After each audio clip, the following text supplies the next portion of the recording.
My name is Natalie Prez, and I have an interview with one of the members of the band Deathstars on June 1st, 2015. First of all, can you please introduce yourself and tell me who you are and what do you do in the band? I am Andreas, also known as Whiplasher. I do the vocals in the band. You guys just wrapped up your first ever U.S. tour. How was it, and why did it take you so long to come over?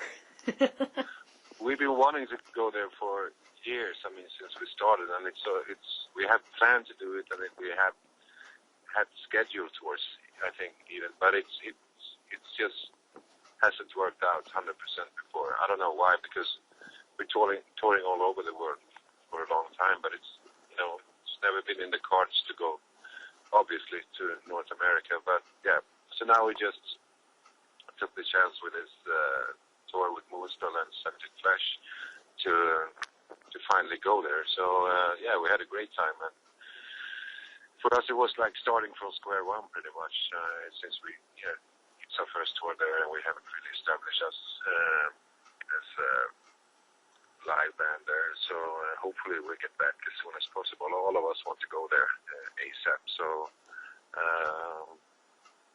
if I could, yeah, if we could go there within a year, it would be nice. It would be nice, actually. That's how I look at it. One more time. What were some of your favorite things about, touring in the U.S., let alone, being here? What was the experience? Yeah, well, it's all over good. I mean, we had, as usual, very bad luck when it comes to practical stuff, like the tour bus. Mm-hmm. We had a tour bus exploding in the Austrian Alps, so we barely got out of it. It exploded and burned a nightliner, and now we had a hit and run outside San Francisco. We had 2 other accidents with it, and also the driver drove into a bridge on Manhattan, so the whole roof was like scaled off. So, apart from that, and some other issues, like we had some problems getting our second driver, which made us miss a few shows, except from those small things. And I guess, we had a great time. What I noticed about certain bands whenever they come to the U.S. or they go, out of state or out of the country is that they tend to sell out a lot of their shows. Did you guys sell out any of the U.S. dates? No, not at all. And also I think it's a huge difference for us playing in Europe or Mexico or Russia, apart from the U.S. at this point, because, we haven't even had a decent distribution there when it comes to our albums.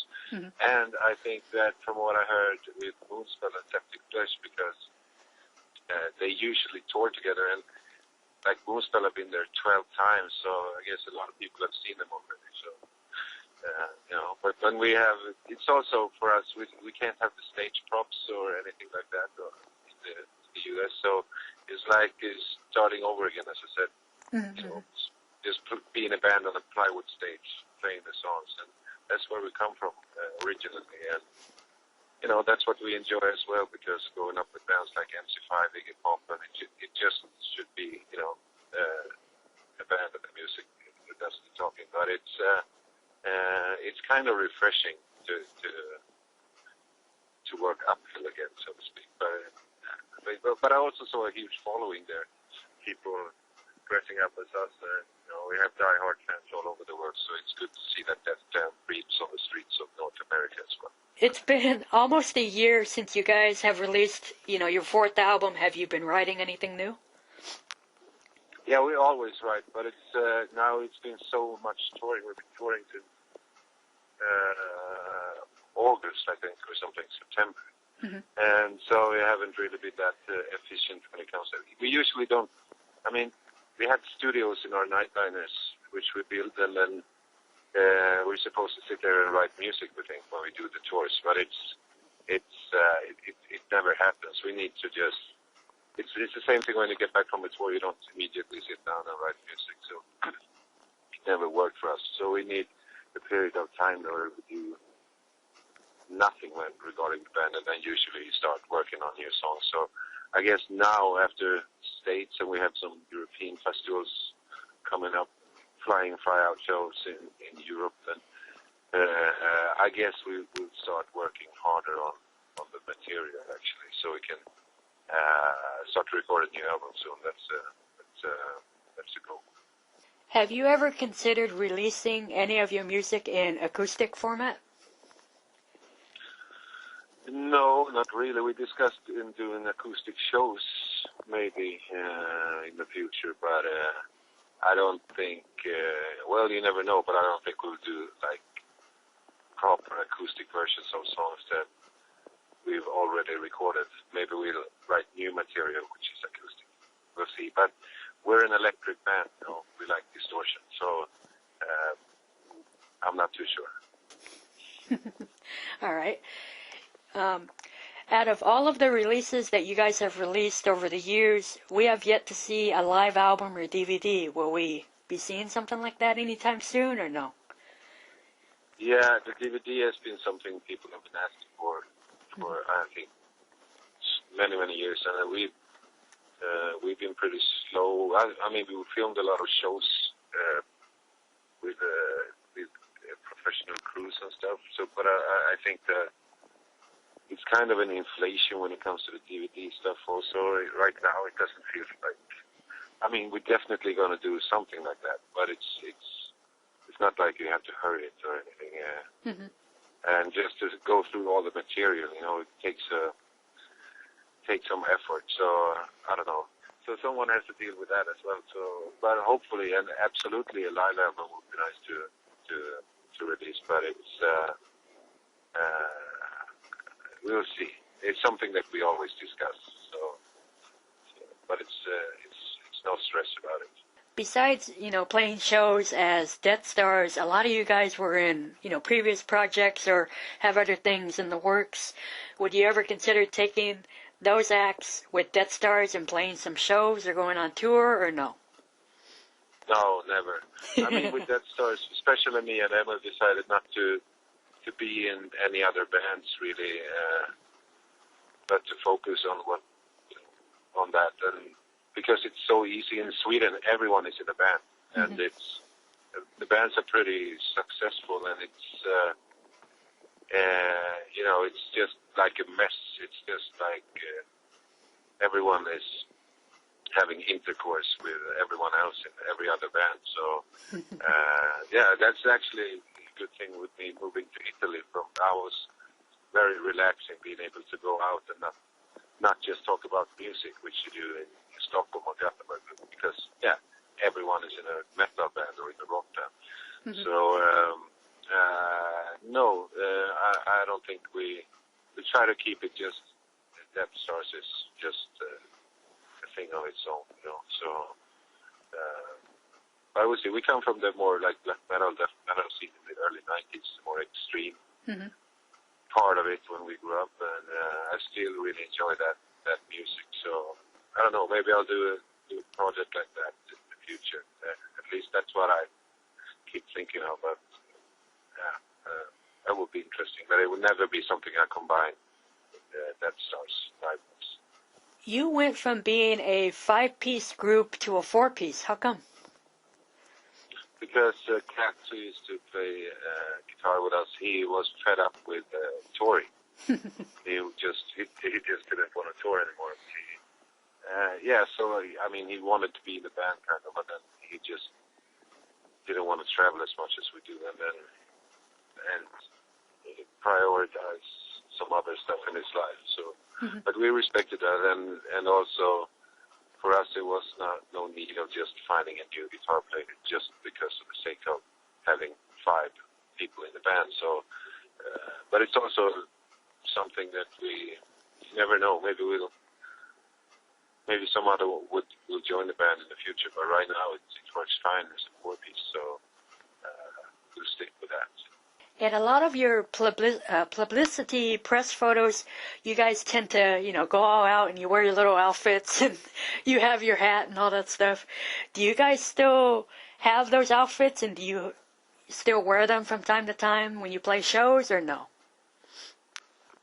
Yeah, I mean, we have a lot of different outfits, from the uniforms to the leather jackets but we always yeah, but we just want to visualize the music somehow, not just go out in t-shirts and jeans. So it's that kind of a band with a visual part of it. So yeah, of course, we have a certain face of the band that we we put out there. So it's not super important, but it's a part of the band. How many of those military-style hats do you own? Do you still own every single one from when the band first started up until now, or no? Everyone keeps stealing it. Oh, man. All the fans. Yeah, so when I throw it on, on the side of the stage, when I don't use it, someone is like crawling up in the shadows and steal it. So it's, I don't know how many I've had. I think they're like, maybe the custom-made ones are pretty expensive as well, because they are like Swarovski crystals with the logo and stuff, and people, someone sits and does that, and so it's kind of irritating, but yeah. So I don't have many of the hats left, but I think all of us have all the different kind of uniforms and stuff we used throughout the years, and yeah. But people steal stuff all the time. I think in Mexico now, someone stole my custom-made leather jacket, like super expensive, and also some hat on a North American tour. That's it's like that all the time. Mm-hmm. So, yeah. Maybe you guys should consider creating those hats as a merchandise item. Then you won't lose them. It's like, hey, we just got a box of a box of 10 of them over here. Yeah, maybe we should do that. Yeah. As you mentioned, you guys do still own, the previous outfits. Would you ever consider playing a show or doing a tour where each of you wears, an outfit from a different time period to represent, hey, this album, this album, this album? That'd be cool to see. It's like, hey, he's wearing the outfit from, that time period. Yeah, maybe we'll do that. We'll see. Because I was thinking about, Slipknot, and them, they have a history of outfits and masks and stuff. I wonder if they would ever do that. Each of them wearing a different outfit and mask from this time period. That'd be cool. Yeah, that would be cool. Yeah. Would you ever consider performing any of your albums from front to back? From their. Yeah, that would be interesting. Actually, I would enjoy that. But would be really fun. But I don't know. It's nothing that we're thinking about right now. But it, yeah, maybe at some show somewhere at some point. But it's, yeah, let's see. But it's an interesting idea. On some of your releases, you have some unreleased, material included here and there. How much more unreleased material do you guys have stored away that we might see? The thing is that we do a lot of sketches on songs. I think we maybe 95% we throw away. So we have a lot of like stuff that we don't really. I mean, we do it as demos or something, but we never. I mean, sometimes we look back at that material like now, and we're going to start to write a new album. I'm sure we kind of look through the stuff that you threw away, and maybe it fits better somewhere else. But mainly we don't use it. So and songs that we have recorded and not released yet will not be released at all, I think. So we just want, we're very picky about the stuff that we put out. We don't put out new, old material or things that we don't like really, just because of showing new material. Then you kind of destroy the band. So yeah, we're pretty strict about that. You guys had turned to Indiegogo, the campaign website, to help you fund to get you guys over here. Why did you turn to use them, and why do you think so many bands and other people use this type of methods to get money to help them out? Yeah, that was amazing that we actually got help to do this, because it was the first tour. You don't earn that much money for us that you don't go there for the first time, and especially because we had like nightliners exploding, merchandise for like so many, for us 100,000 merch has destroyed and everything. So it's just been so much bad luck, and fans being able to help to make it like doable kind of was just amazing. And I think we got that info from other bands that got some help from Indiegogo, and also our management kind of set it up. But in the future, hopefully we'll not, have to do that stuff, but we can go there without that kind of help. But it's it was fantastic help for this time, but hopefully we'll manage it in some other way in the future. But it's I've even seen like my favorite director, Dario Argento, and he's doing this movie with Iggy Pop now, and that's all crowdfunded, which is crazy. But it's another way for people to participate, be a part of it. So hopefully you can see it in that positive aspect. What else can we expect to see from you guys for the rest of this year, leading into next year? Well, right now we're doing, since we've been touring so much now, since fall last year, we're doing some festivals in Europe now, and then I'm not too sure. I mean, we get tour offers pretty much all the time from different areas, but it's also, it comes to a point when you have to just say that it's enough and you try to focus on writing new material. So I think that right now all of us are pretty much into trying to get another album done instead of, it will take another 5 years like it did in between the Night Electric Night and Perfect Cult albums. Mm-hmm. So that's a bigger priority than go out touring again. Somewhere where we already toured with this album. So hopefully just focus on the album. And do you have anything else that you would like to say or add, or even perhaps say to new fans that might be hearing this and want to check you guys out? Yeah, if they want to listen to the sound of like Scandinavia and the darkness of Europe, they must check us out, because you don't get that in America. There's no chance you have that kind of band. So,